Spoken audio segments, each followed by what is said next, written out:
Assalamualaikum warahmatullahi taala wabarakatuh. Kembali lagi di channel Fiksi Cerita Horor. Untuk kisah kali ini saya akan membawakan sebuah kisah yang diambil dari tulisannya @mistisnet, sebuah kisah yang berjudul Loker Meja. Dan untuk seperti apa kisahnya, mari kita masuk ke ceritanya. Di balik sebuah bangunan yang saat ini berdiri bahkan masih beroperasi sekitar kita. Entah itu tentang sebuah bangunan tua yang dirubah menjadi hotel atau sebuah asal-usul sekolah yang tadinya adalah bekas pemakaman. Benar atau tidaknya, beberapa cerita semacam itu membangun perspektif orang lain terhadap hal yang menakutkan. Tidak jarang pula memberikan kesan horor yang menyelimuti bangunan tersebut hingga menyebar menjadi sebuah mitos yang berkembang di kalangan tertentu. Mungkin juga cerita bangunan sekolah seperti itu sudah umum didengar oleh kalangan anak sekolahan dari dulu hingga sekarang. Entah dari mana itu bermula hingga menjadi sebuah perbincangan hangat bagi setiap murid angkatan sekolah tersebut. Namun beberapa cerita itu memang terbukti di sekolah tersebut yang membuat sekolah itu kerap kali dijuluki sebagai tempat angker. Bagi sebagian orang, cerita semacam itu hanya dianggap dongeng atau sebuah angin lalu. Karena tidak ada bukti yang bisa menguatkan cerita tersebut. Sama hanya dengan aku yang skeptis tentang hal-hal berkaitan dengan alam gaib yang sejenisnya. Hingga pada suatu waktu, kejadian yang sebelumnya tidak pernah aku saksikan terjadi di pandanganku tentang mereka yang aku anggap tidak pernah ada. Rupanya memang berdampingan dengan kita. SMA Turi Abadi. Pagi hari, terdengar suara gaduh seperti biasa semenjak aku berjalan dari koridor menuju ruang kelas. Sudah biasa setiap pagi kelasku selalu gaduh, hingga tidak jarang terkena omelan buruk ataupun tidak tahu apa yang mereka bicarakan, hingga membuat gaduh sisi kelas. Tidak aku hiraukan suara berisik kelas yang menyambut pagi indahku. Walau sebenarnya aku ingin sekali menyimak apa yang sedang mereka perbincangkan. Langkah kakiku masih menyusuri koridor kelas dengan mata yang tidak henti melirik setiap orang yang sedang berlalu lalang. Tetapi seketika pandanganku langsung beralihkan pada seseorang yang berdiri di hadapan pintu kelas sambil memainkan rambut indahnya yang terkunci rapi bersama bandana putih yang menghiasinya. "Selamat pagi Nona, jam berapa ini? Baru berangkat. Apakah Nona sudah belajar?" Sambil tersenyum lebar, Tasya menghentikan langkahku. Aku hanya membalas senyuman kecil padanya. Tidak heran, dia menyapaku seperti itu, sebab aku selalu berangkat hampir mendekati bel masuk. Aku hanya menggelengkan kepala sambil melihat ke arah jam tangan. Seketika aku teringat akan sesuatu. Hari ini ulangan kimia?" Tanyaku dengan mata melotot, karena aku baru tersadar bahwa hari ini adalah jadwal kami ulangan harian. Kan sudah kuduga, anak ini pasti lupa. "Ayo cepat masuk, 5 menit lagi bel bunyi," ucap Tasya sambil menarik tanganku dengan keras. Aku masih melongo. Pikiranku seketika buyar. Bagaimana tidak? Aku sama sekali belum belajar sejak semalam. Kini yang terbayang adalah wajah Pak Robi dengan wajah garangnya yang tengah menatap dengan penuh intimidasi kepada setiap murid yang tidak disukainya. "Kenapa kamu ngangetin aku ih?" gerutuku sambil melempar tas Mira muda ke atas meja. Sementara itu Tasya hanya menatapku sambil menggelengkan kepalanya berkali-kali. "Coba cek WhatsApp dulu Nona, sejak jam 8 malam sudah aku ingatkan loh," jawab Tasya dengan suara halusnya. Aku sudah hafal betul sikap yang seperti itu sebenarnya menahan rasa jengkelnya padaku. "Sorry Sas, aku ketiduran semalam." "Duh, terus gimana nih? Aku belum belajar sama sekali." "Loh, bisa-bisanya kena marah Pak Romi kalau gini." Suara yang terdengar nyaring itu berbunyi menggema ke seluruh koridor kelas bersamaan dengan langkah kaki seorang lelaki gagah yang sedang menenteng kertas putih sambil memasuki ruangan kelas kami. Itu Pak Robi, seorang guru mapel kimia yang terkenal killer di sekolahku. Bahkan semua murid di sini takut kepadanya, terlebih karena ada gosip miring tentangnya. Kalau kalian bertanya dari mana aku mengetahui, tentu saja karena aku menguping setiap pembicaraan anak-anak kelas ketika sedang gaduh. "Selamat pagi anak-anak," ucap Pak Romi kepada kami semua. "Selamat pagi Pak." Pagi ini kelas dibuka dengan suasana tegak, bagaimana tidak. Semua pasti sudah mengetahui kalau hari ini adalah ulangan harian, padahal aku yakin mereka sudah belajar. Tapi tetap saja suasananya menjadi tegang karena tatapan mata Pak Romi yang tidak pernah lepas dari kami. "Baik, hari ini siapa yang tidak masuk?" tanya Pak Romi sambil melihat ke arah buku absen. "Dian, Pak." Kami sontak menoleh ke arahnya. Kelas yang tadinya hening ketika kembali gaduh karena terkejut oleh jawaban itu. Dalam pikiranku aku bertanya, bagaimana bisa seberani itu tidak masuk hari ini, padahal kami tahu Pak Romi tidak segan memberi nilai 0 kepada murid yang tidak masuk di jam pelajarannya. Mengerikan bukan? Ya, sudah, biar dia susulan saja. Kami semakin terkejut ketika mendengar ucapan Pak Romi. Tidak seperti biasanya, ia memberikan toleransi kepada siswa yang tidak mengikuti jam pelajarannya. Hal tersebut seketika membangun pandangan negatif bagi kami kepada Pak Romi dan juga gosip miring tentang Pak Romi semakin meruak. Terlebih karena sikapnya yang aneh kepada Dian akhir-akhir ini.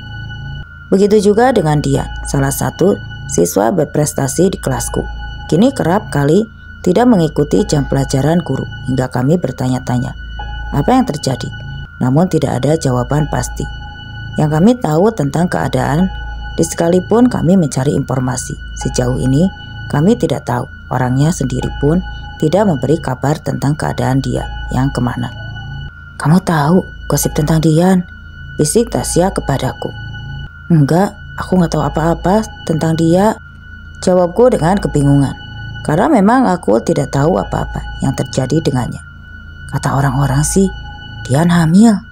Aku sontak terkejut mendengar hal itu. Namun segera aku alihkan pikiranku tentang gosip miring itu. Bagaimana mungkin Dian begitu? Yang aku tahu selama ini, dia adalah anak yang baik di kelas. Mulut dijaga. Ya, Dian anak baik-baik kok. Mungkin memang lagi sakit saja. Lagian, dari mana sih dapat gosip begituan? Memang kamu gak curiga sama Pak Romi? Maksudnya apa sih? Ntar aja deh gue ceritain. Kalau kamu gak percaya, nanti kamu aku bawa ke meja Dian biar lihat langsung. Pikiranku jadi kacau. Jantungku berdegup kencang karena pembicaraan Tasya. Aku benar-benar tidak mengerti dengan apa yang Tasya bicarakan tentang Dian dan Pak Romi. Namun segera aku alihkan pikiran burukku tentang dia. Tidak akan mungkin terjadi sesuatu pada dia. Sekaligus itu berhubungan dengan Pak Romi.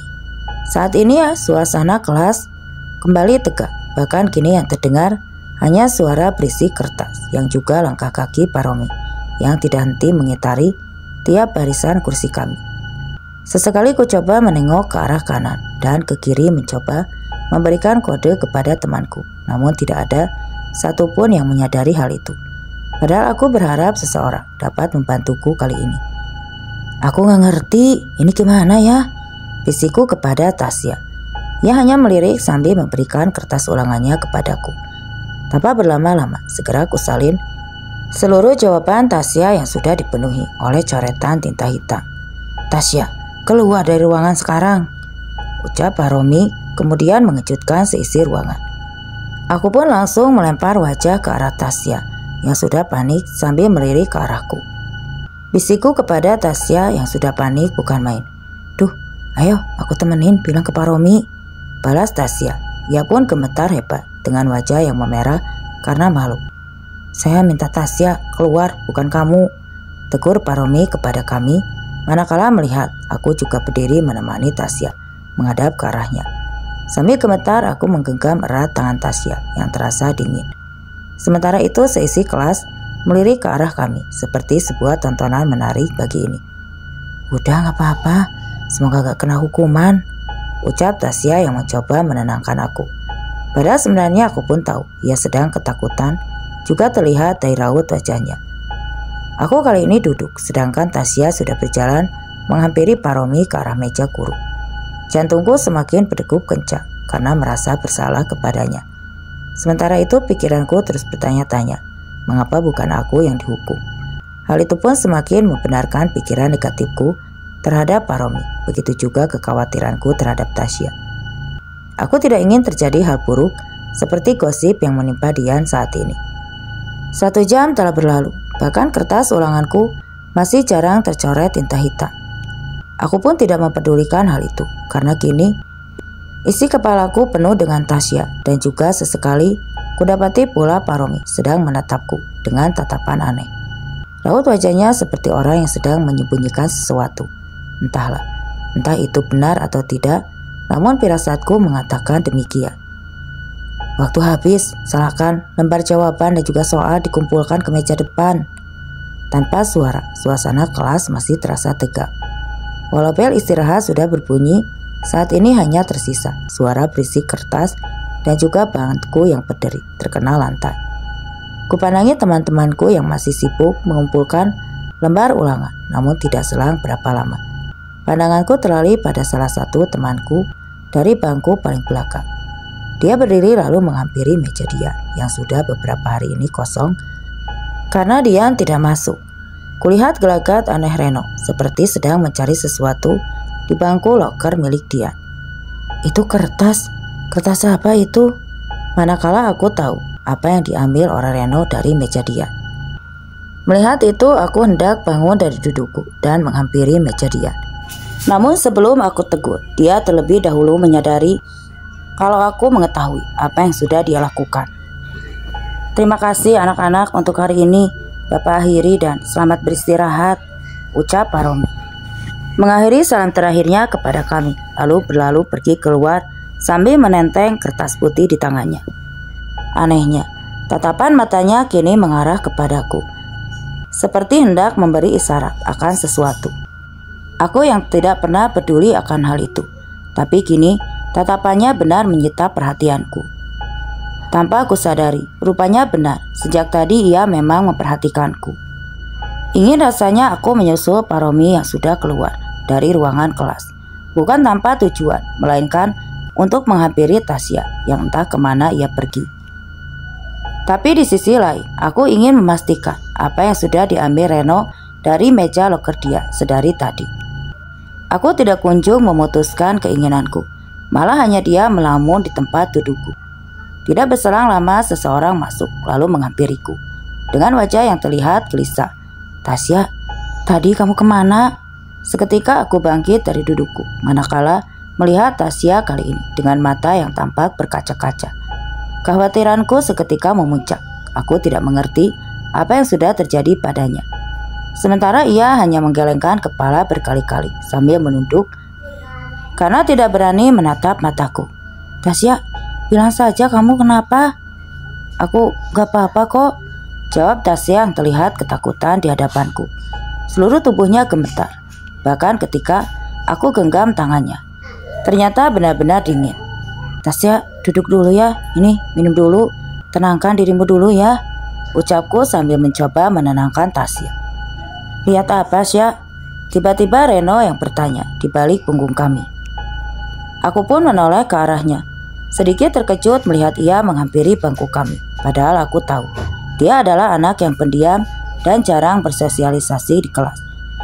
Bahkan anak-anak kelas pun tidak ingin dekat dengannya, karena kabar yang beredar bahwa Reno seorang indigo.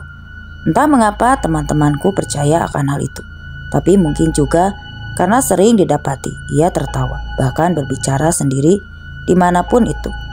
Tasya masih terdiam, bahkan pertanyaan dari Reno saja tidak dijawabnya. Aku pun semakin kebingungan dengan keadaan. Terlebih lagi mulai banyak orang yang mendekat menghampiri kami dan mulai menanyakan keadaan Tasya. Sementara itu Reno mendekat menghampiri kami. Dia duduk di depanku sambil mengulurkan tangan kepada Tasya. Sa, aku izin megang tangan kamu ya, ucap Reno. Dia pun lantas memegang tangan Tasya. Lalu kemudian dia memejamkan matanya dan lalu bergumam. Entah apa yang dia katakan, tapi aku tidak tahu apa yang dia ucapkan kepada Tasya. Aku menduga bahwa Reno sedang berusaha membuat Tasya berinteraksi dengannya. Reno masih menggenggam tangan Tasya semakin erat yang membuat tubuhnya seketika bergetar hebat, hingga membuat bangkunya pun ikut bergetar. Aku yang ada di sampingnya seketika dibuat panik. Sambil beranjak dari dudukku, aku mencoba menghentikan Reno yang sedari tadi masih memejamkan mata sambil bergumam di hadapan Tasya. Reno, stop! Ren, apa yang kamu lakukan sama Tasya? Aku berteriak tepat di hadapan wajahnya sambil menarik kedua tangan Reno dengan harapan ia bisa melepaskan genggaman dari tangan Tasya. Hal itu tentu mengejutkan seisi kelas, di mana temanku yang lainnya sedang asik menikmati waktu istirahat. Sepasang mata langsung mengarah kepada kami. Beberapa suara langkah kaki mulai menghampiri kami, dan kini aku dapati semua temanku sudah mendekat mengerumuni kami. Di tengah kebingunganku, tidak ada satupun orang yang membantuku. Aku sudah seperti orang gila, berteriak-teriak sambil melepaskan kedua tangan temanku, yaitu Tasya dan Reno. "Heh, kalian semua tidak ada yang inisiatif mau membantuku. Kalian semua datang ke sini hanya untuk menonton," teriakku kepada teman-temanku. Namun tidak ada satupun yang bergeming mendengar ucapanku. Aku yang saat itu semakin kesal. Apalagi saat itu Tasya kini semakin menjadi seperti orang yang tengah kerasukan, berteriak, menangis, dan kadang tertawa sendiri. Hal itu membuat beberapa temanku yang berkerumun seketika menghindar. "Apa nggak ada inisiatif? Cepat panggil guru kemari." Aku sudah lelah, energiku seperti habis terkuras berada di antara Reno dan Tasya. Rasanya ingin menangis sejadinya melihat Tasya mulai berontak, bahkan mulai mencakar bahuku manakala aku berusaha menenangkannya. Sementara itu Reno masih bergeming di hadapan Tasya sambil terus menggenggam kuat tangannya. Walau sekuat tenaga Tasya memberontak, tapi hal itu tidak dapat menggoyahkan Reno sedikit pun. "Udah Ren, aku mau udah, kasihan Tasya Ren." Sekuat tenaga aku menggoyangkan tubuh Reno, namun percuma. Aku sama sekali tidak bisa menghentikan perbuatan Reno. Dari arah depan, ku dengar suara pintu kelas dibanting dengan kencang. Begitu pula suara derah langkah kaki yang mulai mendekat ke arah kami. "Apa yang kalian lakukan di sini?" tanya seorang laki-laki gagah mengenakan kopiah yang sedang menghampiri kami dengan raut wajahnya yang resah. "Maaf Pak, saya tidak tahu kenapa jadi seperti ini. Tolong bantu saya Pak," ucapku kepada lelaki tersebut yang tidak lain adalah Pak Ilham, guru agama Islam di sekolah kami. "Sekarang kalian minggir dulu. Belikan air kemasan, lalu kalian bawa ke sini," perintah Pak Ilham kepada kami. Mendengar perintahnya, seketika kami berhamburan ke seluruh penjuru ruangan yang menunduk di balik kursi. Ada yang memperhatikan dari pojok kelas, dan ada pula yang sudah sedia berdiri di hadapan pintu kelas. Namun aku sama sekali tidak berkutik, sambil terus kugenggam kedua pundak Tasya, memperhatikan gelagat Pak Ilham yang mulai ambil tasbih dari saku celananya. Dia mengambil tasbih lalu ditempelkan ke jidat Tasya yang mulai meraung semakin berontak, bahkan meraung-raung sejadi-jadinya hingga membuat beberapa anak dari kelas lain ikut menyaksikan hal tersebut melalui jendela kelasnya. Biadab, tidak ada yang mengerti apa yang sudah terjadi. Aku terkejut mendengar ucapan itu keluar dari mulut Tasya yang membuatku sontak menjauh beberapa langkah darinya. Aku sangat ketakutan kali ini melihat wajah Tasya yang sudah pucat dengan raut wajahnya yang semakin menonjol. Bahkan rambut indahnya yang terkunci rapi kini sudah berantakan hingga membuat dirinya menjadi seseorang yang berbeda. Kali ini aku tidak tahu harus berbuat apa. Bahkan usahaku pun tidak ada gunanya. Kini aku hanya bisa menangis melihat apa yang ada di hadapanku kali ini. Kejadian yang tidak pernah terbayangkan olehku. Dengan sisa tenagaku, aku mencoba mendekat ke arah Reno yang masih memejamkan mata. Kutepuk pundaknya yang terasa dingin sambil melihat genggaman tangan Reno yang semakin erat hingga kukunya menggores kulit Tasya yang mulai terlihat memerah. Di saat Pak Ilham sedang sibuk mengobati Tasya, aku mencoba melepaskan jari Reno satu persatu agar terlepas. Mengapa rasanya begitu sulit melepas genggaman tangannya sih? Yang membuat aku merasa aneh. Tangannya aku khawatir jika niat Reno ternyata membahayakan nyawa Tasya. Buktinya saja hingga membuatnya kerasukan seperti ini. Sudah ada 4 jari kanan yang berhasil aku lepaskan.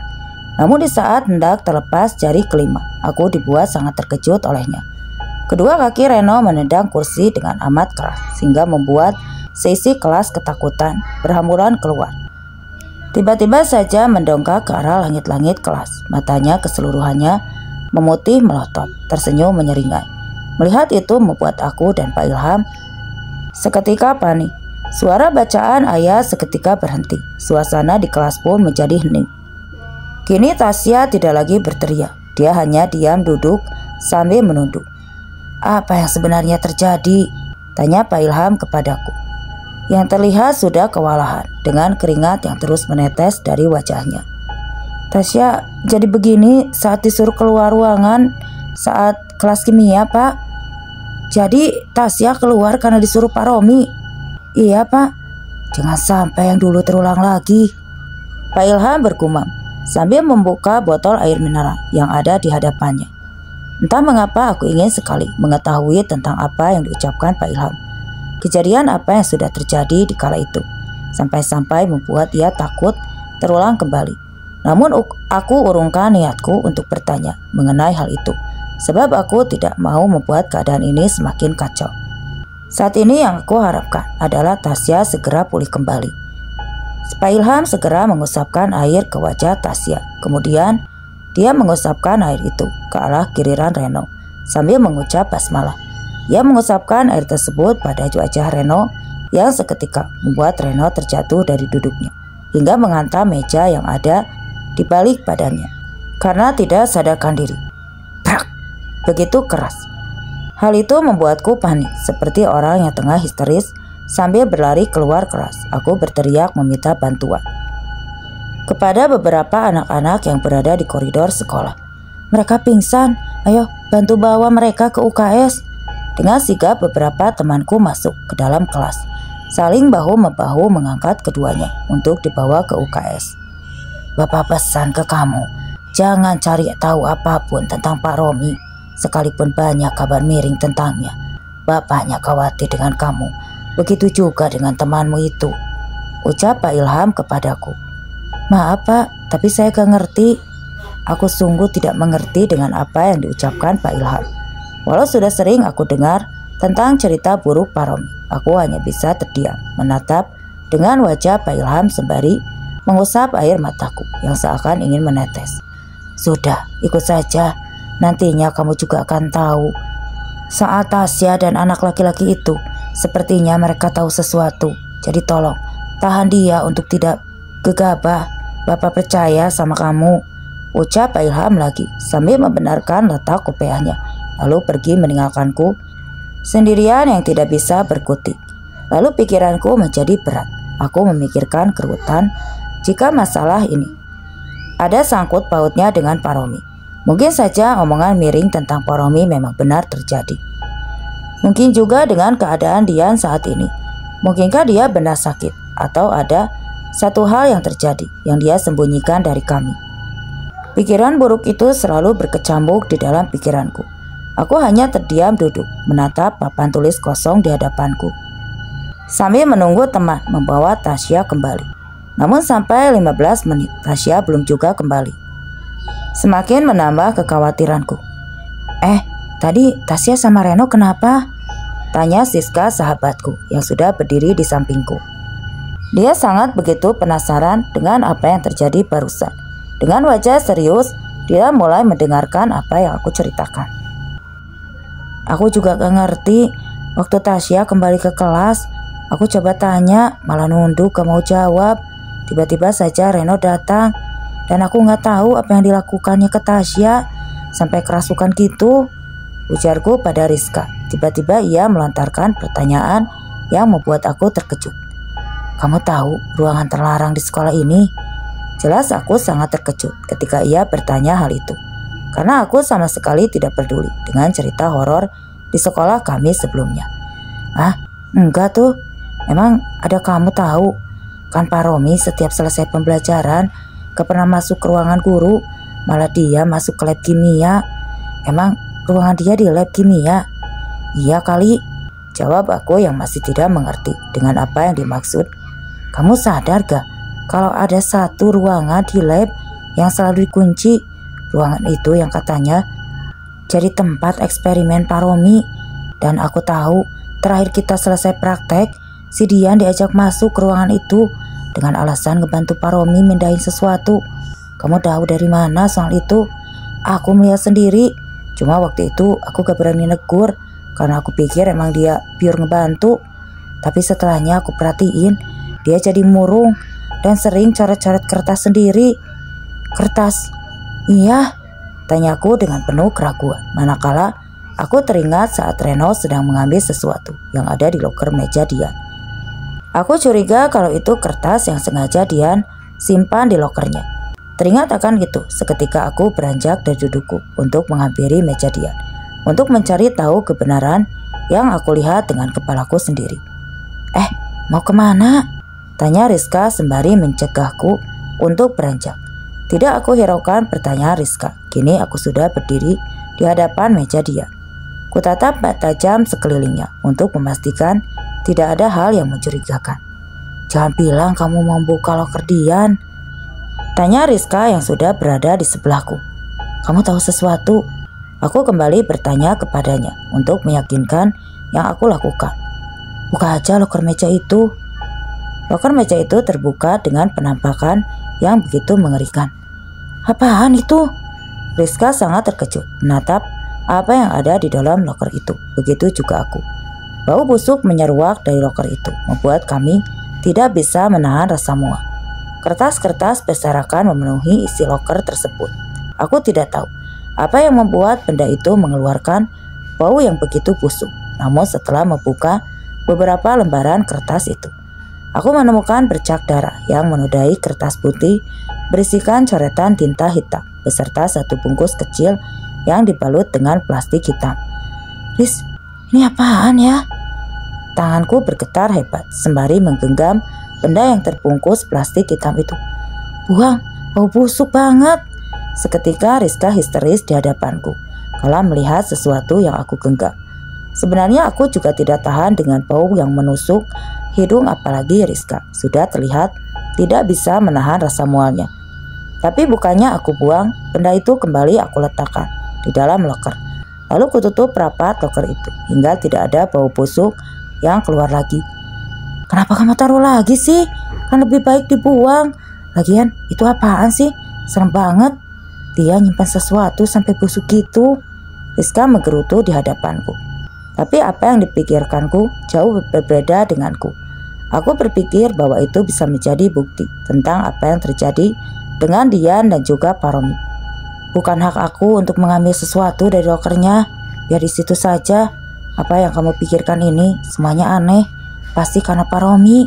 Kalaupun benar, dia aja cuma kita yang tahu isi loker itu. Ucapku sembari berjalan meninggalkan Rizka yang masih tidak bergeming sedikit pun. Harusnya Reno tahu setelah mengetahui beberapa informasi yang kudapatkan. Aku berniat hendak menghampiri Reno untuk menanyakan apa yang dia ketahui. Namun baru beberapa langkah aku keluar dari kejauhan, sudah terlihat penampakan Reno yang sedang berjalan ke arahku. Ia menyadari bahwa aku memanggilnya sambil mempercepat langkah segera menghampiriku. Sini, ikut aku. Reno menarik tanganku lalu membawaku pergi menjauh dari sekitaran orang yang sedang berlalu lalang di koridor. Kenapa? Di mana Tasya?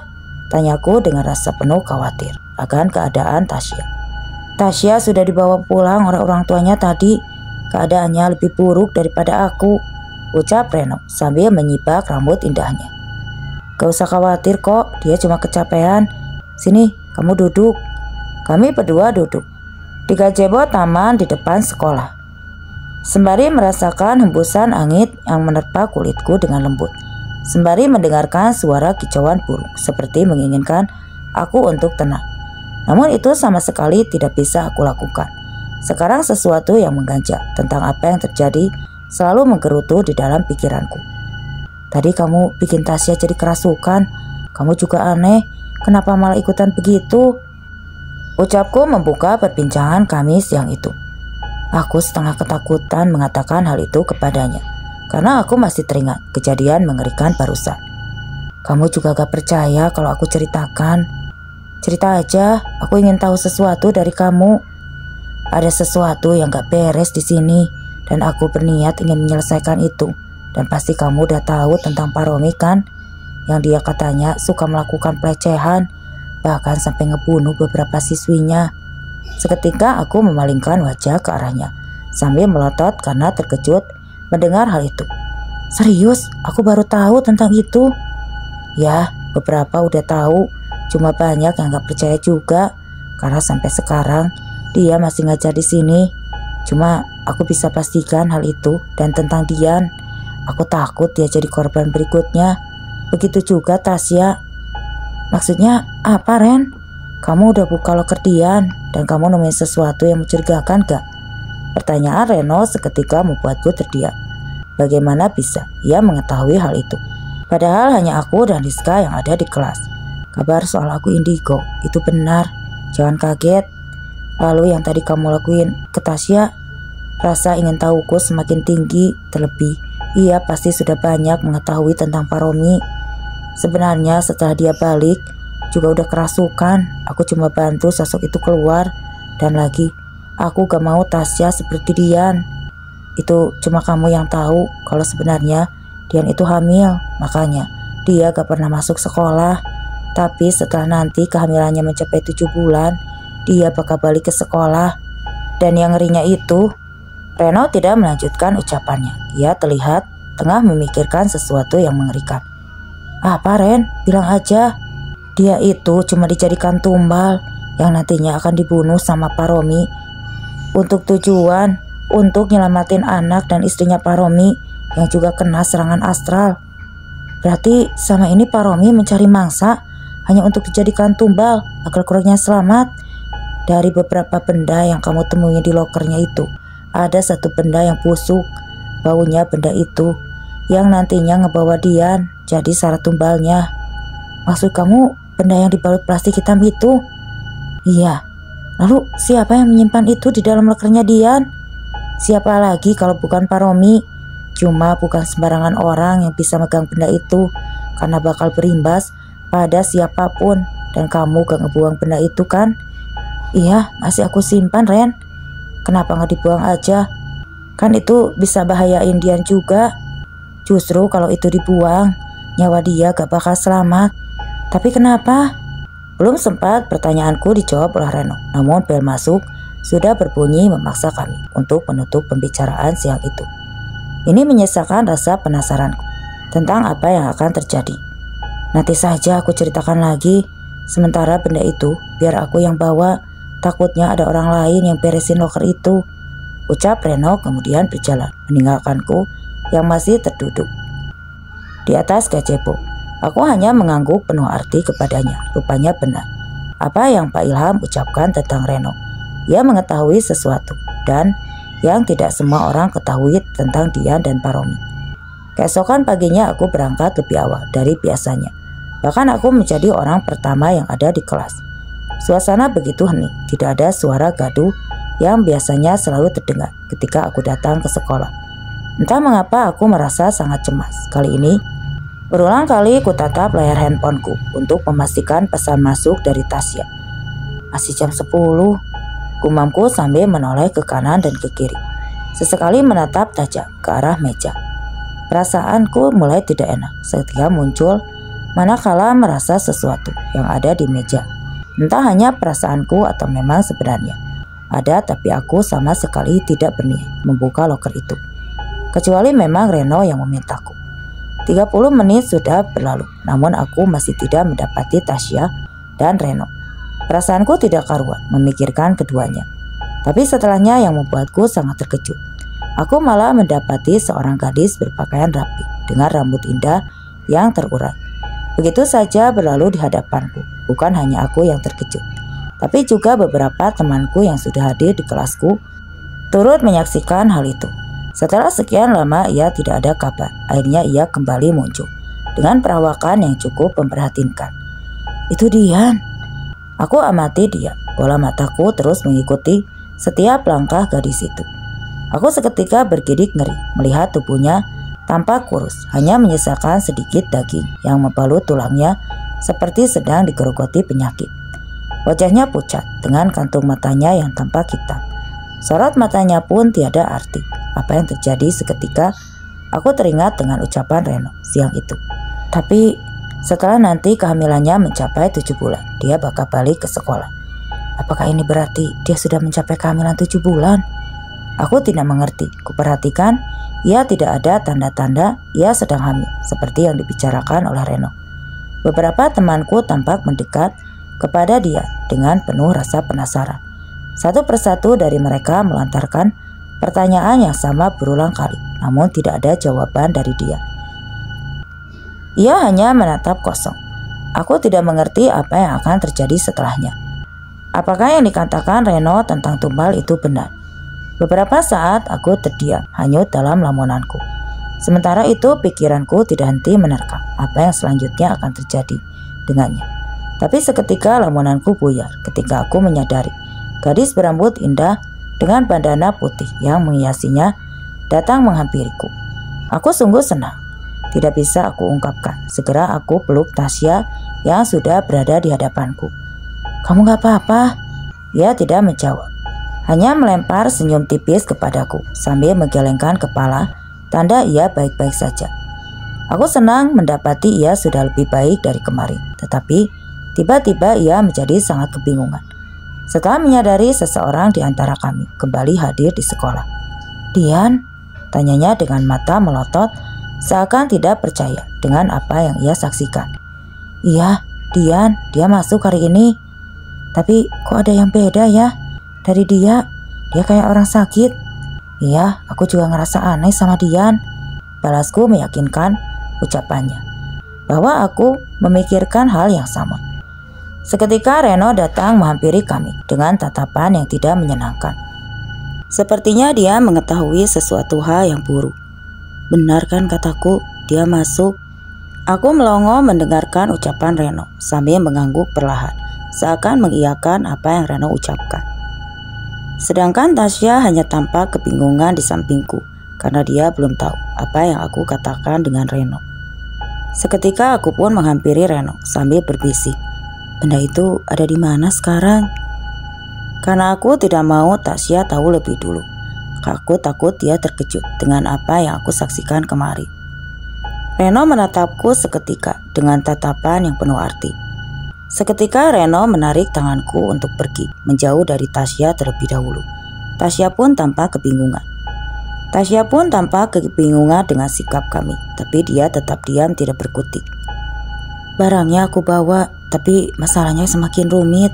Kalau benar kehamilannya mencapai 7 bulan, sudah pasti dia akan dihabisi malam nanti." Jantungku berdebuk kencang setelah mendengar penjelasannya. Pikiranku tidak henti-hentinya mencari cara untuk memecahkan masalah ini. Memang di mana Pak Romi akan menghabisi dia? Memang bisa? Tanyaku hanya ingin memastikan sesuatu darinya. Sore hari pukul 5 sore ketika anak-anak seluruhnya pulang. Ia seperti memaksaku untuk menebak apa yang akan terjadi setelahnya. "Aku tidak mengerti, sungguh rumit rasanya." "Maksudnya?" tanyaku sekali lagi dengan nada sedikit memaksa agar Reno menjelaskannya kepadaku. "Dia bakal tetap di sini sampai seluruh anak di sekolah ini pulang dan hanya tersisa Pak Romi dan dia di sekolah. Tapi bukannya guru-guru juga pulang setelah jam 5 sore ya? Tapi ada jalan yang tidak semua orang tahu di sekolah ini. Di belakang sana, dekat bak sampah, ada gerbang yang dikunci. Siapapun tidak bisa keluar masuk lewat sana kecuali yang memiliki kuncinya. Dan kamu bisa tebak." Reno malah berbalik bertanya kepadaku, "Apa? Pak Romi yang punya kuncinya?"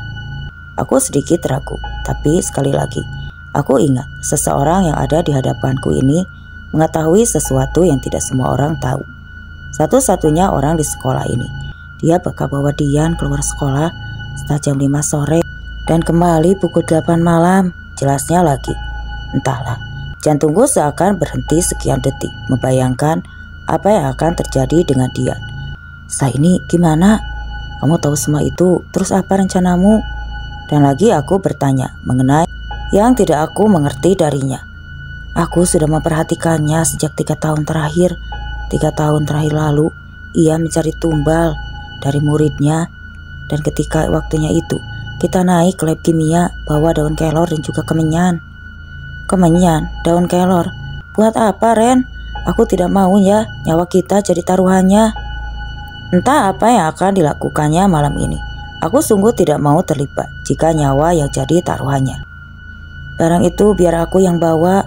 Kamu cukup temani aku saja. Dan jangan sampai Tasya tahu dia cukup sensitif setelah kerasukan itu. Dan bisa saja dia jadi sasaran berikutnya, jelasnya, yang membuat aku mengerti tentang apa yang dia rencanakan malam ini. Aku tidak ingin siapapun jadi korban, tapi mendengar ucapan Pak Ilham, aku tidak ingin terjadi yang lebih. Masih pagi sudah gini, ada-ada saja. Aku sudah tidak melihat batang hidung Reno lagi. Ia sudah meninggalkanku masuk ke kelas. Meninggalkanku terlebih dahulu.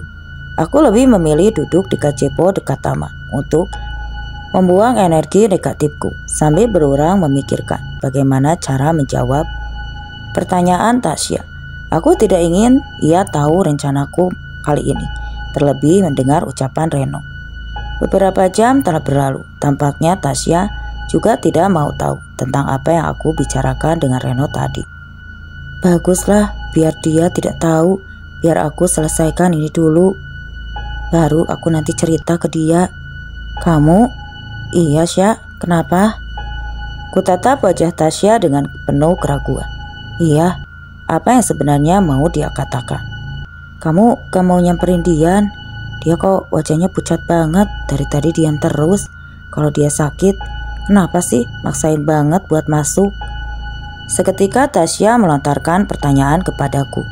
Enggak Desya, jangan diganggu dulu si Dian. Jawabku seakan yakin agar Tasya tidak curiga. Namun bagaimana lagi caranya? Hanya ini satu-satunya agar Tasya tidak curiga dengan apa yang terjadi kepada dia. Sya, hari ini kamu dijemput siapa? Kakak mungkin. Sebenarnya aku mau mengajak kamu untuk main. Bisa gak? Maaf, aku gak bisa Sya. Kamu pulang dulu saja ya. Bagaimanapun, rencana ini tidak boleh gagal, walaupun dengan berat hati. Aku menolak ajakan Tasya. Setelah mendengar jawabanku, wajahnya terlihat murung. Sepertinya ia memang merasa ada yang sedang aku tutupi darinya. Ya, mau bagaimana lagi? Aku duluan ya. Tasya meninggalkanku sendiri di dalam kelas. Sekarang aku hanya menunggu Reno kembali ke kelas untuk menemuiku. Tapi kapan ya? Kutatap jam dinding di kelas sudah menunjukkan pukul 16.50, artinya 10 menit lagi gerbang sekolah akan ditutup. Anak-anak yang tersisa di sekolah pasti juga akan diusir oleh satpam. Lama menunggu, suara itu terdengar begitu jelas di dekatku. Itu adalah Reno. Ia kembali dengan membawa rangsa besar yang entah apa isinya. Jadi kita harus kemana dulu? Bukannya sekolah sebentar lagi ditutup? Tanyaku kepada Reno yang masih terlihat ngos-ngosan setelah berlari keluar dari sekolah. Gak sengaja tadi aku lihat Pak Romi, dia udah bawa Dian pergi. Jelasnya cukup membuatku berpikir untuk kesekian kalinya. Cara untuk masuk ke sekolah ini tanpa diketahui oleh Pak Romi. Terus kita ke sekolahnya masuk lewat mana? Gak usah banyak tanya, mendingan sekarang ayo ikut aku dulu. Entahlah, dia sepertinya tidak perlu menjawab pertanyaanku yang memerlukan penjelasan panjang.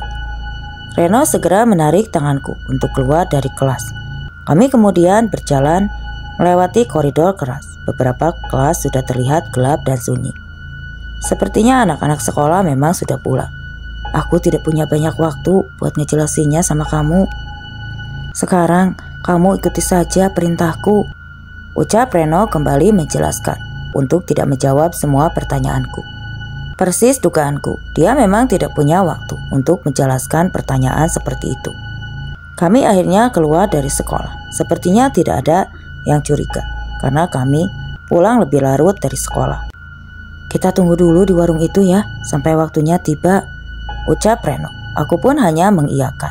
Aku percaya kalau Reno pasti bisa menyelesaikan semua ini. Kami pun pergi masuk ke warung sederhana sambil mengisi perut kami untuk menunggu sampai waktunya tiba. Kamu yakin Pak Romi kembali jam 8 tepat? Yakin, lagi pula sekolah kan memang sepi kalau jam segitu. Pak Satpam aja gak berani nginap, jelas Reno sambil menyeruput es jeruk yang ada di hadapannya. Jadi Pak Romi manfaatin situasi itu buat melancarkan ritualnya. Aku memang banyak bertanya kepadanya, tapi aku memang ingin tahu alasannya melakukan ritual keji semacam itu. Di sekolah apalagi, korbannya murid sendiri. Ceritanya panjang, Yang aku tahu, ritual itu memang sudah terjadi sejak lama tanpa sepengetahuan guru manapun. Ya, walau banyak laporan yang masuk tentang tindak kekerasan dan pelecehan yang diduga dilakukan oleh Pak Romi, tapi semua pengaduan itu ditolak sebab ada bukti. Karena kamu tahu sendiri, dari lorong lantai atas sampai lift kimia gak ada CCTV. Jadi mudah saja Pak Romi melakukan itu. Enggak, awalnya karena Pak Romi memang punya ketertarikan seksual sama muridnya. Terus ada salah satu korban yang melapor ke orang tuanya, bahkan sampai depresi. Akhirnya orang tua dari anak itu gak terima dan minta pertanggungjawaban ke Pak Romi. Terus kenapa sekarang malah jadi ritual? Katamu keluarganya disantet. Kok gak masuk akal buatku? Aku semakin bingung dengan pertanyaan Reno. Bagaimana bisa hal ini disangkut pautkan dengan hal mistis semacam itu? Tidak masuk akal.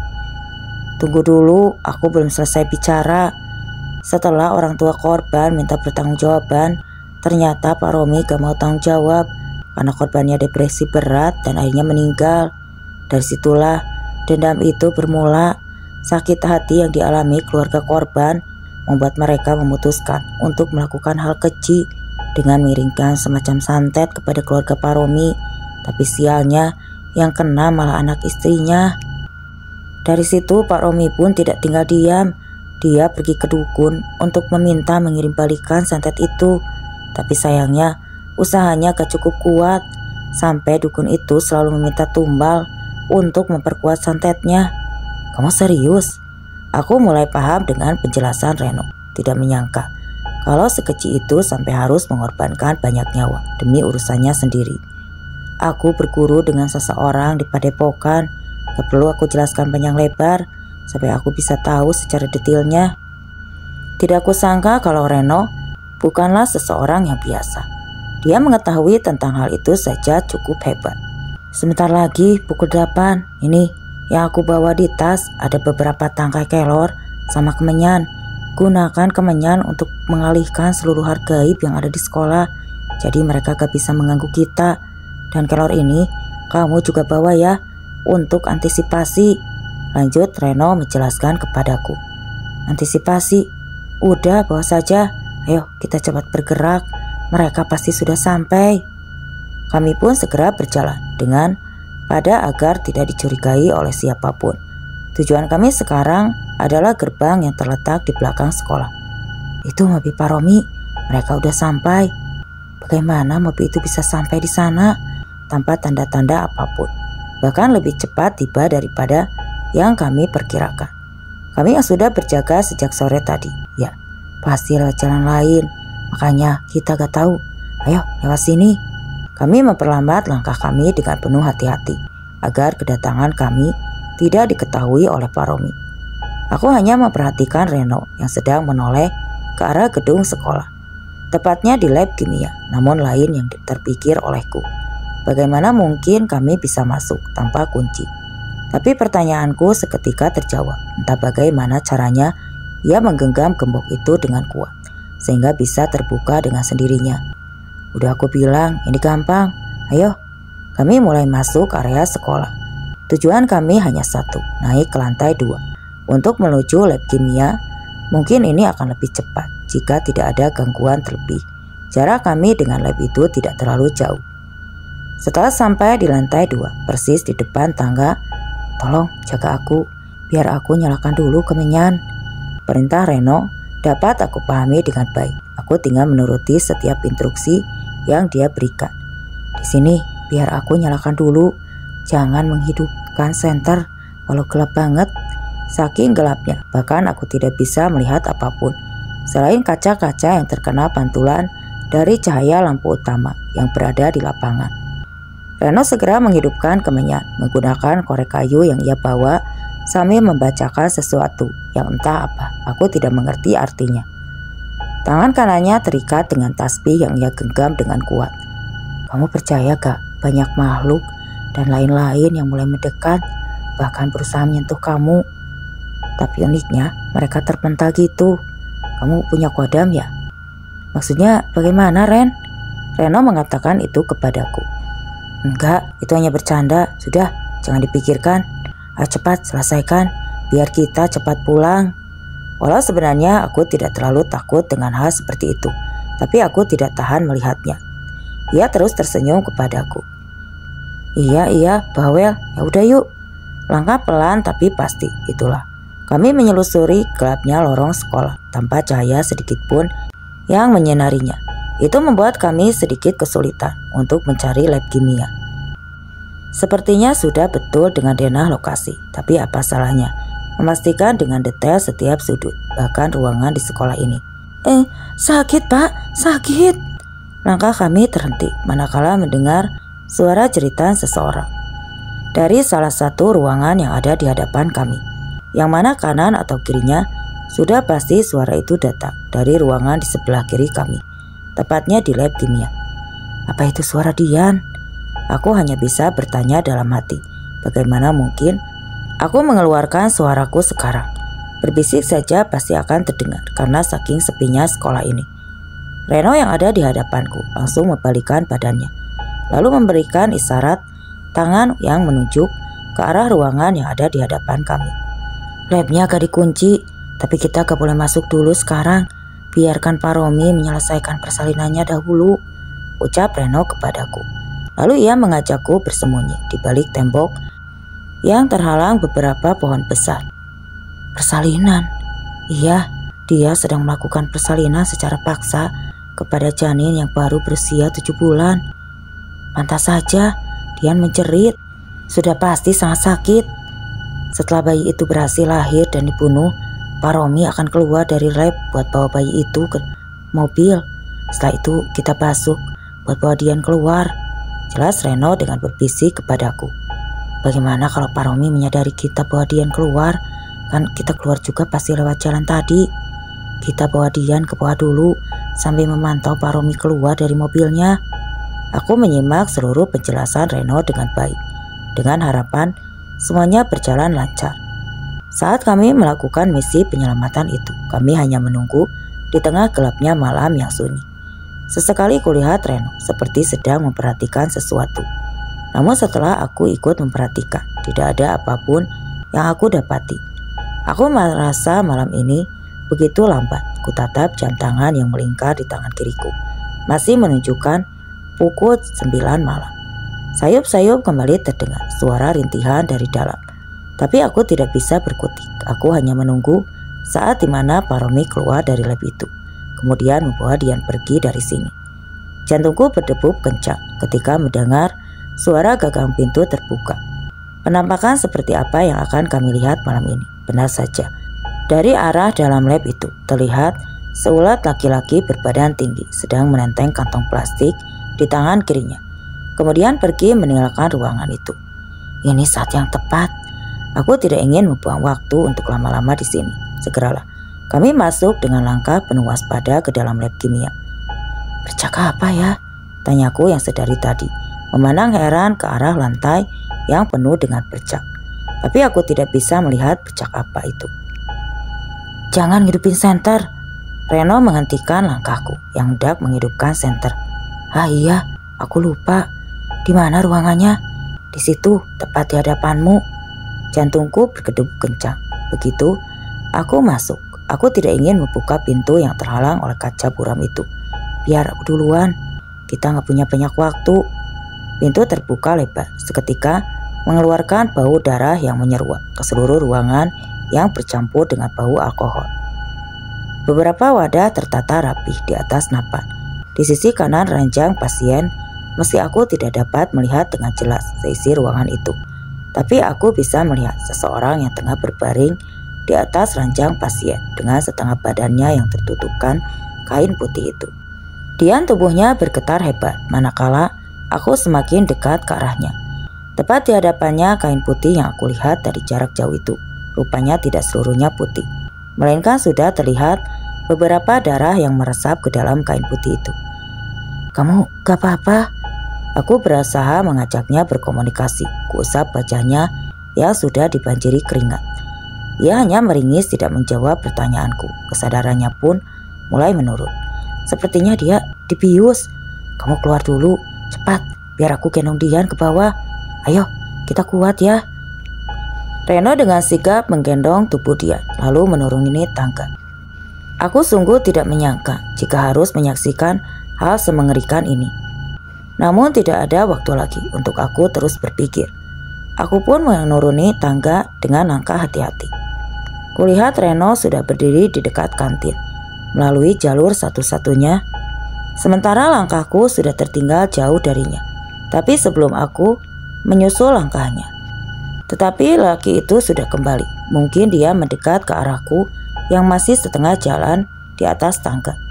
Sial, bagaimana ini? Jantungku bergerebuk kencang, tubuhku bergetar hebat. Aku terdiam tidak mampu menuruni tangga. Dengan terpaksa aku kembali naik ke atas, kembali ke tempat semula di mana aku dan Reno bersembunyi. Langkah itu kian terdengar mendekat ke arahku dan berhenti tepat di hadapan pintu lab kimia. Namun yang membuatku semakin ketakutan, manakala Pak Romi malah berjalan ke tempat persembunyianku. Bukanlah masuk ke dalam lab kimia. Entahlah, kakiku bergetar hebat, rasanya begitu lemas. Padahal ingin rasanya aku berlari dari tempat itu. Aku melihat sesuatu benda menyerupai pisau bedah tengah digenggam oleh tangan kanan Pak Romi. Dengan langkahnya yang semakin mendekat ke arahku.